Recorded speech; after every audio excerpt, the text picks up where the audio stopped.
रामविलास पासवान के निधन पर समूचे राजनीतिक जगत में शोक संवेदनाएं व्यक्त की जा रही हैं। इस कड़ी में कांग्रेस नेता प्रियंका गांधी वाड्रा ने कहा, वो हमारी मां के लंबे समय तक पड़ोसी रहे। उनके साथ हमारे परिवार का निजी संबंध था। ऐसे संकट के समय में उनका परिवार चिराग पासवान और पूरे परिवार के साथ खड़ा है। बिहार के मुख्यमंत्री नीतीश कुमार ने कहा, रामविलास पासवान राजनीतिक जगत की एक महान हस्ती थी।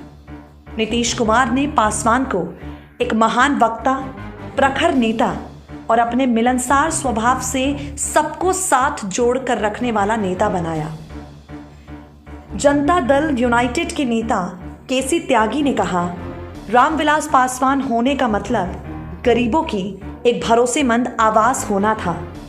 वो स्वयं महादलित गरीब परिवार में जन्मे, लेकिन अपनी ताकत से देश के सर्वोच्च नेताओं में से एक बन गए।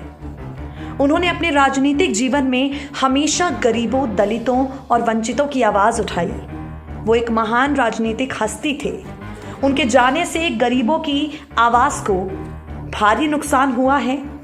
दिल्ली के मुख्यमंत्री अरविंद केजरीवाल ने रामविलास पासवान को एक बड़ा नेता बताते हुए उनके निधन पर शोक जताया।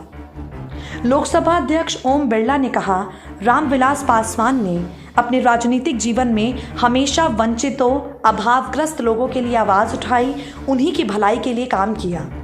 केंद्रीय रक्षा मंत्री राजनाथ सिंह ने कहा, रामविलास पासवान के अच्छे स्वभाव के कारण सभी उन्हें बेहद पसंद करते थे और राजनीतिक विचारधारा के अलग होने के बाद भी सभी दलों के लोगों के साथ उनके करीबी संबंध थे।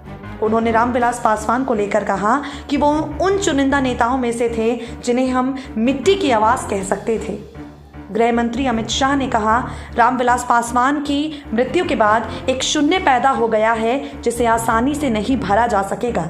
उन्होंने अपनी राजनीति में हमेशा देश और समाज के कल्याण को सर्वोपरि रखा। केंद्र सरकार के मंत्रिमंडल में उनकी कमी हमेशा खलेगी। गृह मंत्री ने यह भी कहा कि वर्तमान सरकार उनके गरीबों के उत्थान और कल्याण की भावना को पूर्ण करने के लिए काम करेगी। बहुजन समाज पार्टी नेता मायावती ने शोक व्यक्त किया और कहा, उनके निधन के समय परिवार के साथ खड़ी हैं। समाजवादी पार्टी ने भी रामविलास पासवान के निधन पर शोक प्रकट किया। SPN 9 न्यूज़ रूम की रिपोर्ट।